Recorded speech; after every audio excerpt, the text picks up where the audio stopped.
रणविजय, तुम मेरे पोते हो और तुम्हारी शादी के लिए मैंने और तुम्हारे पापा ने लड़की चुन ली है और हमारे परिवार की अंगूठी तुम्हारे हाँ का इंतजार कर रही है।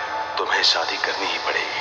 हमारे परिवार पर मिस्टर लूथरा का एक बहुत बड़ा उधार है। उनकी पोती तुम्हारे लिए परफेक्ट है, इसीलिए तुम्हारी शादी का फैसला सालों पहले ही किया गया था और यह अनमोल रिंग उस रिश्ते का वादा है। सर, ये वही रिंग है क्या? हाँ, अब बड़ा फैसला लेने का वक्त आ गया है। अगर हमें ये 20,000 करोड़ का प्रोजेक्ट नहीं मिला ना, तो हमें दूसरा प्रोजेक्ट ढूंढना होगा ASAP। ये सब ना उस रणविजय की वजह से ही हो रहा है।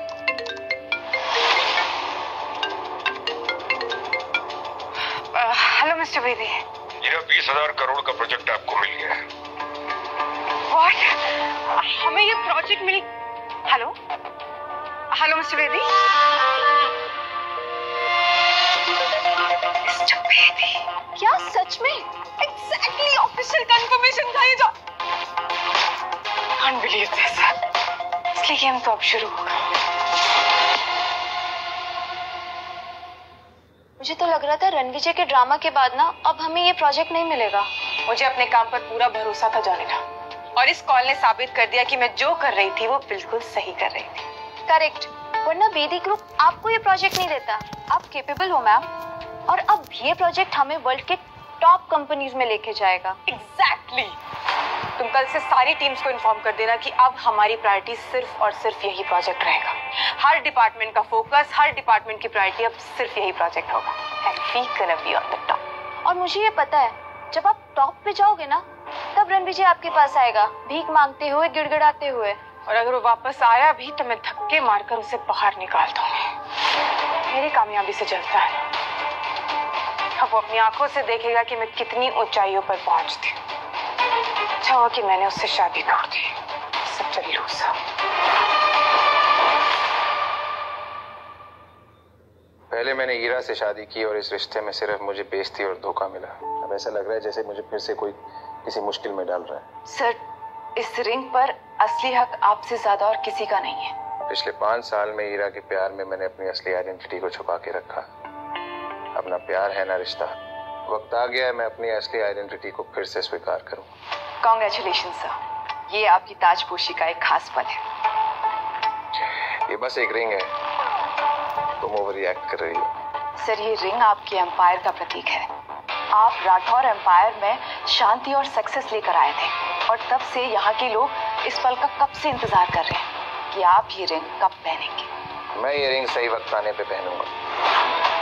एनीवे, रिया की हिस्ट्री के बारे में अब पता चलेगा आखिर रिया है कौन। सर, रिया कोहली सिर्फ एक नाम नहीं है। She is the strongest link of Kohli family. 25 साल की रिया कोहली फैमिली में पैदा हुई और उसकी माँ लुथरा फैमिली की तीसरी बेटी है। तो फिर ये रिश्ता लूथरा फैमिली की तरफ से क्यों किया गया?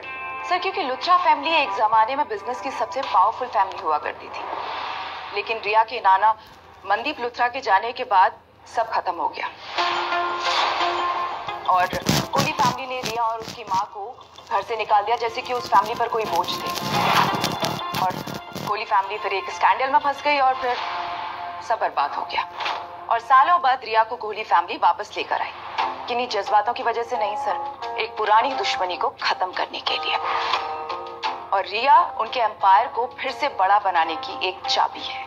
कोहली परिवार हमारे साथ रिश्ता जोड़ना चाहता है, मेरी और रिया की शादी करा के, ताकि उनका बिजनेस बहुत जल्दी बड़ा हो जाए। यस सर, क्योंकि रिया के लिए जो पहले फैमिली ने रिश्ता पसंद किया था वो रिया को पसंद नहीं आया था, और इसीलिए वो मेरे पास आए। एग्जैक्टली। और लगता है कि रिया को आपकी असली आइडेंटिटी के बारे में पता नहीं है सर। लेकिन उसे तो मेरे परिवार की रिंग मिली थी, रिश्ता पक्का करने के तौर पे। सर, लगता है वो इस रिंग को एक बड़े घराने का एक छोटा सा हिस्सा समझ रही है। उसे आपकी पावर और रुतबे के बारे में नहीं पता है कि आप कौन हैं और क्या है। ये तो बहुत मजेदार खेल बन गया। Yes sir. सर, जब दुनिया के सामने आपकी असलियत आएगी तो ईरा और रिया को भी आपकी सच्चाई के बारे में पता चल जाएगा, और दोनों का ऑपोजिट रिएक्शन होगा।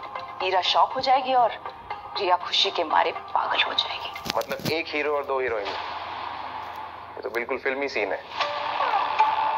अब मजा आएगा। सर, तो क्या आप रिया का प्रपोजल एक्सेप्ट कर रहे हैं? ये वादा खानदानी अंगूठी के साथ हुआ है। लूथरास का हम पे पुराना कर्ज है। वक्त आ गया है जिम्मेदारी निभाने का और उनका पुराना कर्ज चुकाने का।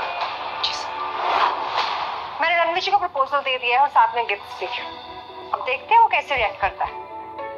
मैम, लगता है आपको रणवीर जी कुछ ज्यादा ही पसंद आ गए हैं। पसंद तो है ही, और मैं कल उनसे मिलना भी चाहती हूँ। ठीक है मैम, मैं होटल सफायर में आपकी मीटिंग बुक करा देती हूँ, जो आपका सबसे बड़ा 7 स्टार होटल है।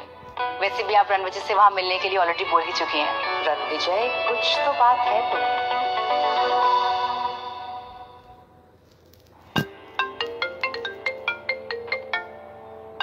हीरा के दादाजी मिस्टर कपूर का फोन आ रहा है।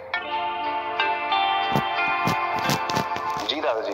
बेटा, बहुत दिन हो गए। कल फैमिली लंच है होटल सफायर में, तुम जरूर आना। दादाजी वो मैं थोड़ा सा कल बिजी हूँ। बिजी? शायद हीरा तुम्हें फैमिली के साथ समय बिताने नहीं देना चाहती। मैं कह रहा हूँ तो आना ही है, ये मेरी इज्जत का सवाल है। एक्चुअली दादाजी वो मेरा और हीरा का। मैं कोई बहाना नहीं सुनूंगा, कल मिलते हैं। जी दादाजी। सर, तो क्या आप कपूर फैमिली से मिलने जा रहे हैं? हाँ, पिछले 5 साल में हीरा के दादाजी ने मुझे अपने बेटे की तरह ट्रीट किया है। शायद ये आखिरी बार हो जब मैं उनसे मिलने जाऊं। अनन्या, हरमन से कहो कुछ खास तोहफा तैयार करे। मैं हीरा के दादाजी को कुछ ऐसा देना चाहता हूँ जो उनके दिल को छू जाए। Yes sir. हीरा मैम, आपके दादाजी ने लंच का इनविटेशन रणविजय को क्यों दिया है? आपने उनको बताया नहीं कि रणविजय एक घटिया और कमीना इंसान है और आपका उनके साथ डिवोर्स हो गया है? दादाजी को कुछ नहीं बताया मैंने, जाने था। उनकी तबीयत अच्छी नहीं रहती, इसलिए नहीं बता सकती उनको अपने डिवोर्स के बारे में। And I really need to talk to Ranvijay. I hope कि वो दादाजी को हमारे रिश्ते के बारे में ना बता दे। वो इतना नकचड़ा और घमंडी इंसान बन चुका है, पता नहीं वो मेरी बात सुनेगा भी या नहीं।